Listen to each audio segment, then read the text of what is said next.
मैं डॉक्टर राशि गुप्ता आपको एमएससी फाइनल बॉटनी का पेपर 8 यानी इकोलॉजी का टॉपिक पढ़ा रही हूँ। आज का हमारा टॉपिक है major biomes of the world.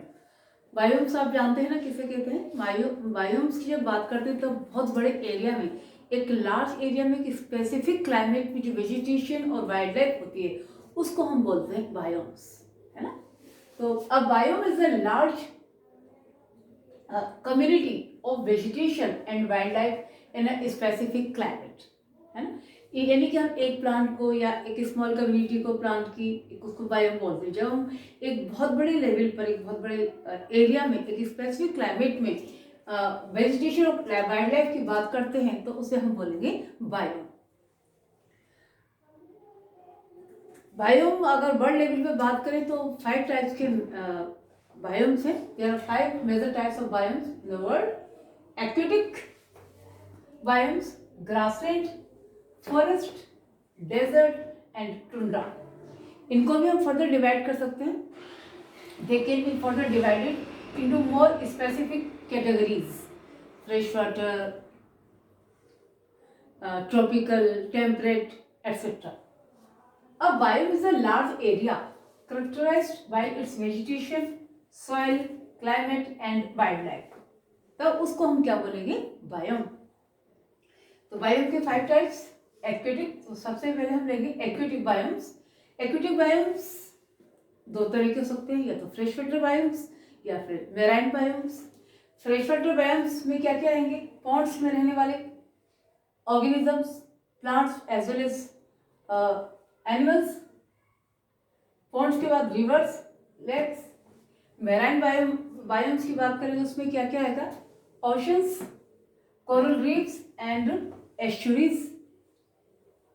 Second number पर है ग्रासलैंड क्लाइमेट। ग्रासलैंड क्लाइमेट क्या होती है? ओपन एरिया, ओपन रीजन होता है जिसमें ग्रास होती है।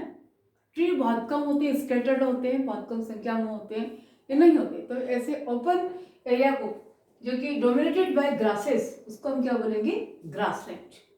ग्रासलैंड ज्यादातर वार्म ड्राई क्लाइमेट होती है इनमें। ये भी दो तरह के हो सकते हैं: ट्रॉपिकल ग्रासलैंड। ट्रॉपिकल ग्रासलैंड को हम सवानास भी बोलते हैं, जो ज्यादातर जो अफ्रीका कॉन्टिनेंट है वहां पर पाए जाते हैं। इस तरह क्लाइमेट अपने इंडिया में भी मिलते हैं, कुछ अदर कंट्रीज में भी हैं ट्रॉपिकल ग्रासलैंड, जिन्हें कि हम सवानास बोलते हैं। दूसरा होता है टेम्परेट ग्रासलैंड, या टेम्परेचर थोड़ा सा कम होता है।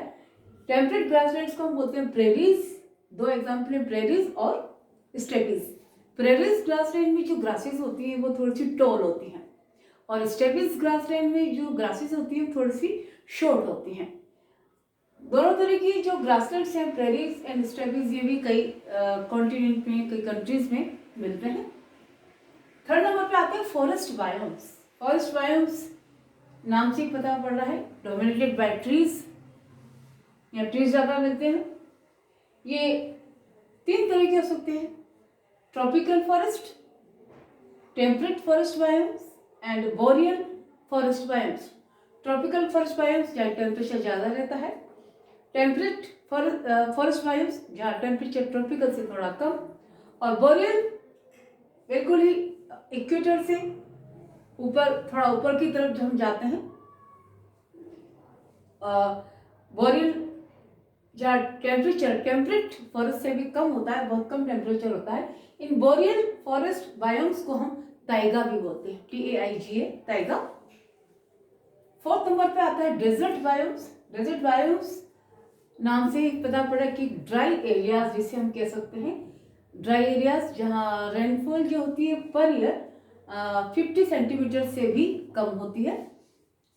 ये भी कई तरह की होती हैं डेजर्ट्स भी: cold desert biomes, hot and dry desert biomes, coastal desert biomes and semi arid desert biomes. Desert में अब वेजिटेशन या वाइल्ड लाइफ बहुत कम मिलती है, प्रेसिपिटेशन या रेनफॉल बहुत कम होता है यहाँ पर। लास्ट में आते हैं टुंड्रा बायोम्स। टुंड्रा बायोम्स में जो टेम्परेचर होता है लोएस्ट, जितने भी बायोम्स आपने अभी तक पढ़े 5 से, इन सब में सबसे कम जो टेम्परेचर रहता है वो टुंड्रास बायोम्स में रहता है। इनमें टेम्परेचर की अगर हम देखें तो -34 से -34 से 12 डिग्री सेल्सियस तक यहाँ का टेम्परेचर रहता है। ये भी दो तरह के होते हैं, आर्कटिक और एल्पाइन। दोनों जगह टेम्परेचर बहुत कम होता है, दोनों जगह वेजिटेशन वाइल्ड लाइफ बहुत कम मिलती है। रेप्टाइल्स वगैरह, ट्रीज और श्रब ग्रासेस वगैरह तो होती ही नहीं है। इनकी जगह लाइकेंस, मॉसेस वगैरह या बहुत कम आपको ये वाइल्ड लाइफ या वेजिटेशन देखने को मिलेगी। कहाँ पर? आर्कटिक और एल्पाइन में। So these all are major biomes of the world.